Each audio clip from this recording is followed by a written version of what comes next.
전미예수님, 오늘은 사순 제5주일입니다. 오늘의 제1독서에서는 새 계약에 대하여 말합니다. 그리고 오늘의 복음은 새 계약의 열매를 맺기 위하여 예수님께서 죽으실 것을 암시하십니다. 또한 오늘 제2독서는 죽으시고 부활하신 예수님께서 우리 구원의 근원이 되셨음을 알려줍니다. 첫째, 오늘 제2독서인 예레미야서에서 주님은 새 계약을 맺을 날이 올 것을 예고하십니다. 보라, 그날이 온다. 주님의 말씀이다. 그때 나는 이스라엘 지방과 유다 지방과 새 계약을 맺겠다. 하느님께서 북이스라엘 왕국인 이스라엘 지방과 남유다 왕국인 유다 지방과 새 계약을 맺을 날이 올 것을 말씀하십니다. 그것은 내가 그 조상들의 손을 잡고 이집트에서 이끌고 나올 때에 그들과 맺었던 계약과는 다르다. 그들은 내가 저희 남편인데도 내 계약을 깨트렸다. 주님의 말씀입니다. 새 계약은 이집트에서 나와 시나이 산에서 맺은 옛 계약과는 다르다고 하십니다. 이스라엘 백성들은 하느님만을 섬기겠다고 하느님과 계약을 맺은 후 다른 신들을 섬기는 우상 숭배를 함으로써 하느님과 맺은 계약을 깨트렸습니다. 하느님께서는 이를 불륜을 저지르는 아내에 비유하십니다. 그래서 내가 저희 남편인데도 내 계약을 깨트렸다고 말씀하십니다. 그 시대가 지난 뒤에 내가 이스라엘 지방과 맺어줄 계약은 이러하다. 주님의 말씀이다. 나는 그들의 가슴에 내 법을 넣어주고 그들의 마음에 그 법을 새겨주겠다. 그리하여 나는 그들의 하느님이 되고 그들은 나의 백성이 될 것이다. 십계명 돌판에 법을 새겨준 옛 계약과 달리 새 계약은 마음에 법을 새겨주어 하느님께서는 그들이 하느님이 되고 그들은 하느님의 백성이 될 것이라고 하십니다. 마음에 새겨졌으니까 잊어지지 않는 거죠. 그때는 더 이상 아무도 자기 이웃에게, 아무도 자기 형제에게 주님을 알아라 하고 가르치지 않을 것이다. 그들이 낮은 사람부터 높은 사람까지 모두 나를 알게 될 것이기 때문이다. 하느님께서는 새 계약이 완성되는 때, 새 하늘, 새 땅의 새 시대가 오면 모든 사람이 하느님을 알게 될 것이라고 말씀하십니다. 주님의 말씀이다. 나는 그들의 허물을 용서하고 그들의 죄를 더 이상 기억하지 않겠다. 새 계약의 시대에는 하느님께서 우리의 허물을 용서하시고 우리의 죄를 더 이상 기억하지 않겠다고 하십니다. 지금이 바로 그 시대입니다. 주님께서는 세례성사와 고해성사를 통하여 용서해 주신 우리의 죄를 더 이상 기억하지 않으십니다. 어떤 사람이 어느 주교님께 찾아왔습니다. 예수님께서 주교님을 찾아가라고 해서 왔습니다. 그러냐? 그 사람이 너에게 나타난 그분이 예수님이라는 걸 내가 어떻게 할 수 있느냐? 내가 하나 너에게 이야기할 테니까 이렇게 해라 하고서 이야기하십니다. 내가 과거에 큰 죄를 지었는데 하느님이시라면, 예수님이시라면 그게 무슨 죄인지 아실 것이다. 그러니까 그분에게 내가 어떤 죄를 지었는지 여쭤봐라. 그랬어요. 그랬더니 이 사람이 이제 가서 기도하는 가운데 주님이 나타나셨어요. 그래서 주교님이 저한테 주교님이 지었던 그 큰 죄가 무엇인지 예수님께 여쭤보라고 했습니다. 그랬어요. 그랬더니 예수님이 뭐라고 답변하신지 아세요? 모른다고. 그래서 주교님한테 가서 예수님이 모른다고 하십니다. 그랬어요. 그러니까 주교님이 바로 예수님이 진짜 하신 말씀이구나 하는 것을 받아들였다는 것입니다. 왜냐하면 오늘 성경에 나오는 대로 나는 그들의 허물을 용서하고 그들의 죄를 더 이상 기억하지 않겠다 하셨기 때문에 내가 지은 죄를 나는 기억하죠. 고해성사 받고 나서도 기억나죠. 그런데 예수님은 나의 죄를 한번 용서해 주셨으면 그걸로 끝이, 더 이상 기억하지 않으세요.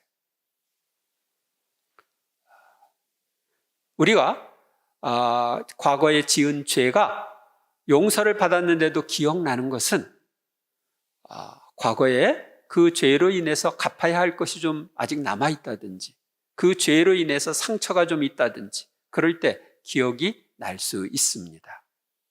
또 그 과거에 지었던 죄를 용서받고 난 다음에 그 죄에 대해서 감사를 드려야 한다는 것을 또 상기시켜 주기도 합니다.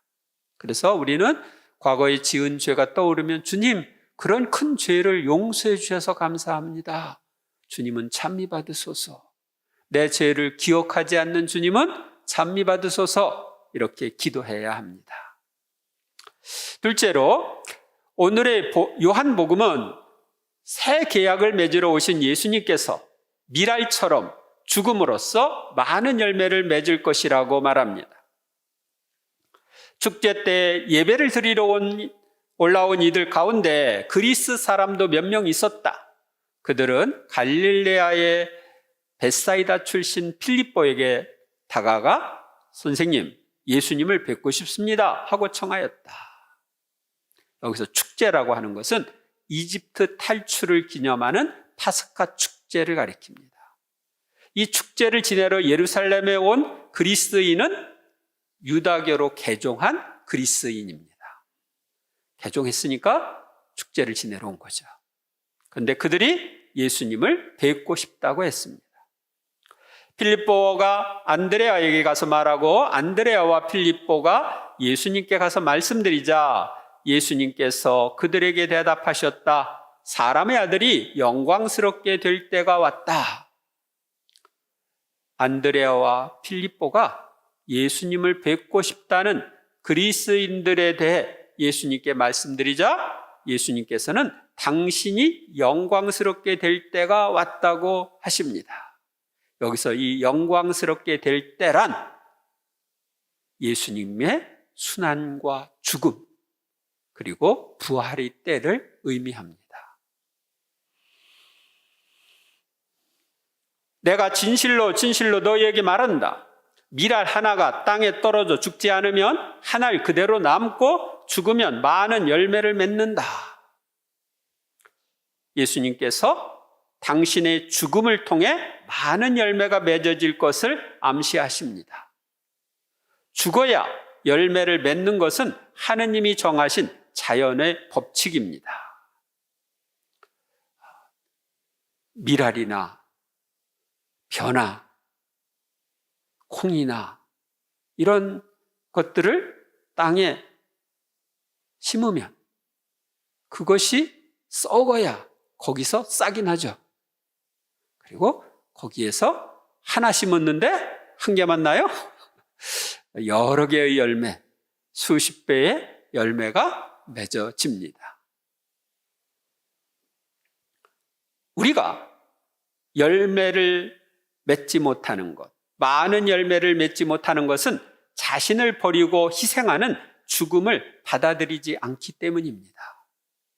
예수님이 공생활을 할 때 보면 5,000명을 먹이는 기적도 행하시고 많은 병자를 치유해 주시고 3년 동안 제자를 길렀는데 예수님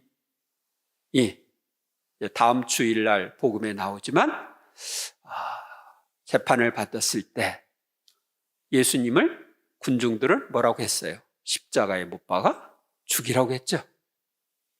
제자들은 또 어떻게 했어요? 요한 사도 빼놓고 다 도망갔어. 베드로는 예수님을 3번이나 모른다고 부인했어. 예수님이 3년 동안 열심히 가르쳤는데도 열매가 별 볼 일 없었어요. 그런데 예수님이 십자가에 못 박혀 돌아가셨을 때 그것을 보고 밑에 있던 백인대장이 저 사람이 참으로 하느님의 아들이었구나 하면서 하느님의 아들이심을 고백합니다. 또 예수님이 부활 승천하시고 나서 성령을 보내주셨을 때 어떻게 됐어요? 하루에 3,000명이나 사는 사람이 예수님을 구세주로, 자신의 구원자로 믿고 받아들여 세례를 받았습니다. 또 제자들이 안전뱅이 불구자를 일으켜 세웠을 때도 5,000명이나 되는 사람이 예수님을 믿고 받아들였습니다. 그리고 제자들은 그동안에는 비겁하게 도망가고 무어른다고 했었는데 이제 예수님을 위해서 목숨을 바치는 사람으로 바뀌었습니다. 그래서 요한 사도를 제외해놓고 11사도가 다 순교를 했어요.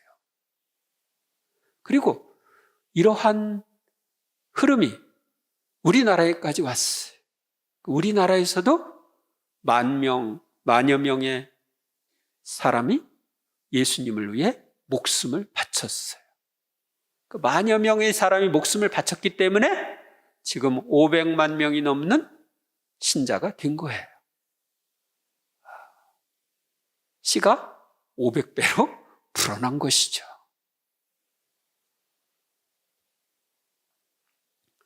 자기 목숨을 사랑하는 사람은 목숨을 잃을 것이고 이 세상에서 자기 목숨을 미워하는 사람은 영원한 생명에 이르도록 목숨을 간직할 것이다. 예수님께서는 박해가 왔을 때 자기의 세상 목숨을 사랑하여 배교하는 사람은 영원한 목숨을 잃을 것이고 자기 목숨을 버리고 죽는 사람은 영원한 생명에 이를 것을 말씀하십니다. 누구든지 나를 섬기려면 나를 따라야 한다. 내가 있는 곳에 나를 섬기는 사람도 함께 있을 것이다. 누구든지 나를 섬기면 아버지께서 그를 존중해 주실 것이다. 예수님께서는 우리가 예수님을 섬기기 위해 예수님을 따르는 생활, 목숨을 바치는 생활을 하면 예수님께서 계신 천국에 함께 있게 되고 하느님 아버지께서도 그를 존중해 주실 것이라고 말씀하십니다. 이제 제 마음이 산란합니다. 무슨 말씀을 드려야 합니까? 아버지, 이 때를 벗어나게 해 주십시오 하고 말할까요? 그러나 저는 바로 이 때를 위해서 온 것입니다. 지금 순환과 죽음의 때를 맞이해가지고 마음이 산란한 예수님, 여기서 벗어나게 해달라고 할까 하셨는데 당신이 이 때를 위해서 왔다. 다시 말하면 하느님과 우리를 위해서 하느님의 뜻대로 순환과 죽음을 맞이하기 위해서 왔다 하고 말씀하십니다. 그러니까 순환과 죽음의 때를 위해서 예수님이 이 세상에 오신 것입니다. 아버지의 이름을 영광스럽게 하십시오. 그러자 하늘에서 나는 이미 그것을 영광스럽게 하였고 또다시 영광스럽게 하겠다는 소리가 들려왔다. 예수님께서는 아버지의 뜻에 따라 인간의 모든 죄를 속죄하는 순환과 죽음을 통해 아버지의 이름을 영광스럽게 하시기 위하여 이 세상에 오셨습니다. 그곳에 서 있다가 그 소리를 들은 군중은 천둥이 울렸다고 하였다. 그러나 천사가 저분에게 말하였다 하는 이들도 있었다. 예수님께서는 이르셨다. 그 소리는 내가 아니라 너희를 위하여 내린 것이다. 아버지의 음성을 들은 군중은 천둥이 울렸다고도 하고 천사가 말했다고도 했는데 예수님께서는 그 소리가 당신이 아니라 사람들을 위하여 내린 것이라고 말씀하십니다. 사람들이 예수님이 누구이신지를 알도록 하기 위해서 말씀이 내린 것입니다. 이제 이 세상은 심판을 받는다. 이제 이 세상의 우두머리가 밖으로 쫓겨날 것이다. 예수님께서는 인류의 모든 죄를 속죄하시기 위하여 당신이 죽으시면 그동안 인간의 죄로 인하여 세상을 지배하던 이 세상의 우두머리인 사탄이 쫓겨날 것을 예고하십니다. 예수님께서는 순환과 죽음을 통하여 하늘과 땅의 모든 권한을 받으심으로써 이 세상의 주인님이 되셨습니다. 이 세상 모든 건 다 그분 것이 되셨어요. 그래서 우리는 예수님의 이름으로 사탄을 쫓아낼 수 있습니다. 그래서 우리 교회는 2000년 동안 예수님의 이름으로 사탄을 쫓아내고 죄 속에 있는 이들을 세례성사를 통해서 구원해주고 고해성사를 통해서 구원해주는 일, 사탄의 영향에서 벗어나게 하는 일을 계속하고 있습니다. 나는 땅에서 들어 올려지면 모든 사람을 나에게 이끌어 드릴 것이다. 예수님께서는 이 말씀으로 당신께서 어떻게 죽임을 당하실 것인지 가리키신 것이다. 예수님께서는 당신이 십자가에 못 박혀 땅에서 들어 올려져 죽으심으로써 사람들을 당신께로 이끌어 드릴 것이라고 말씀하십니다. 그래서 예수님이 죽으신 후에 이 복음이 전 세계적으로 퍼져서 지금은 많은 사람들이 예수님께로 나오고 있습니다. 그리고 이제 언젠가는 온 인류가 예수님께 나올 때가 올 것입니다. 셋째, 오늘의 제2 독서인 히브리서는 예수님께서 영원한 구원의 근원이 되셨다고 말합니다. 예수님께서는 이 세상에 계실 때 당신을 죽음에서 구해주실 수 있는 분께 큰 소리로 부르짖고 눈물을 흘리며 기도와 탄원을 올리셨고 하느님께서는 그 경외심 때문에 들어주셨습니다. 예수님께서는 이 세상에 계실 때 겟세마니 동산에서 3시간 동안 아버지께 큰 소리로 부르짖고 눈물을 흘리며 기도와 탄원을 올리셨습니다. 피땀을 흘리면서까지 기도하셨어요. 우리도 때로는 이런 진지한 기도를 할 필요가 있습니다. 예수님께서는 아드님이셨지만 고난을 겪으심으로써 순종을 배우셨습니다. 예수님께서는 하느님의 외아들이셨지만 고난을 겪고 십자가에 죽기까지 아버지께 순종하셨습니다. 그리고 완전하게 되신 뒤에는 당신께 순종하는 모든 이에게 영원한 구원의 근원이 되셨습니다. 예수님께서는 죽으시고 부활하시어 완전하게 되신 후에는 당신께 순종하는 모든 이에게 영원한 구원의 근원이 되셨습니다. 우리는 이런 예수님을 구원자로 믿고 예수님께 순종함으로써 구원을 받습니다. 여러분들은 다 이런 예수님을 받아들인 사람들이죠? 그래서 구원을 받은 사람들입니다.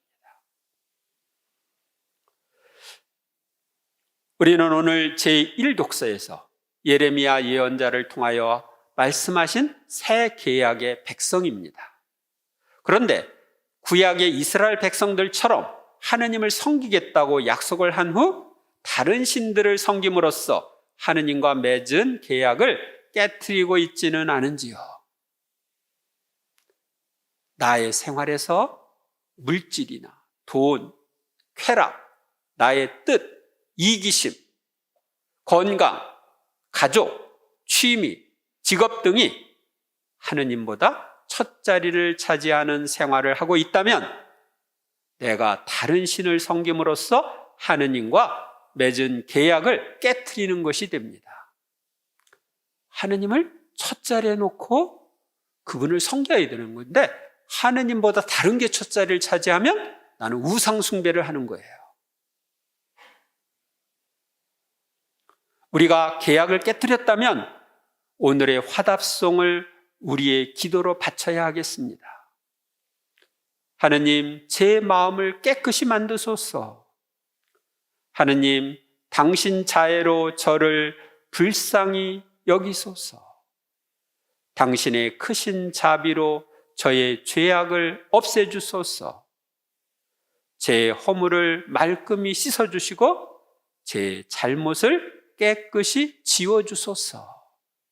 이렇게 하느님 앞에 용서를 청해야 하겠습니다.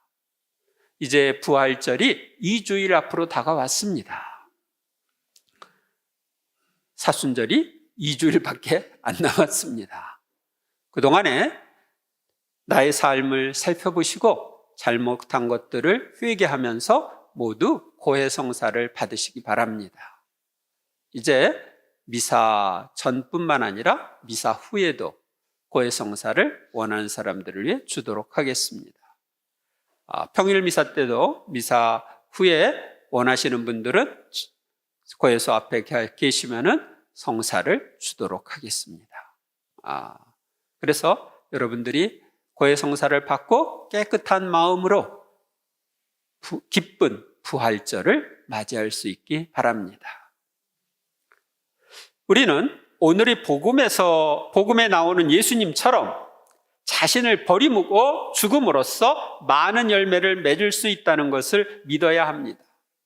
그리고 예수님처럼 아버지의 영광을 위하여, 예수님을 섬기기 위하여 예수님의 뒤를 따라가야 합니다. 예수님께서는 누가복음 9장 23절에서 누구든지 내 뒤를 따라오려면 자신을 버리고 날마다 제 십자가를 지고 나를 따라야 한다고 말씀하셨습니다. 우리가 예수님의 뒤를 따라가면 예수님과 함께 영원한 천상의 행복, 영원한 생명을 누릴 수 있습니다. 오늘 제2 독서에서 나오는 것처럼 구원의 근원이신 예수님께서는 이 세상에 계실 때 아버지께 큰 소리로 부르짖고 눈물을 흘리며 기도와 탄원을 올리셨습니다. 우리도 형식적인 기도가 아니라 예수님처럼 마음에서 우러나오는 진실하고 간절한 기도를 해야 합니다. 때로는 집에서 문 다 잠그고 전화기 꺼놓고 막 큰 소리를 치면서 땅을 치든지 책상을 치면서 기도할 수 있습니다. 자기가 정말 간절한 그런 기도를 바쳐본 적이 있는가 한번 살펴보세요. 절박할 때 이런 기도가 나오는 거죠. 또한 예수님처럼 순종하는 생활을 해야 합니다. 이번 한 주간도 오늘의 독서와 복음의 말씀을 기억하면서 실천하는 한 주간이 되시길 바랍니다. 감사합니다.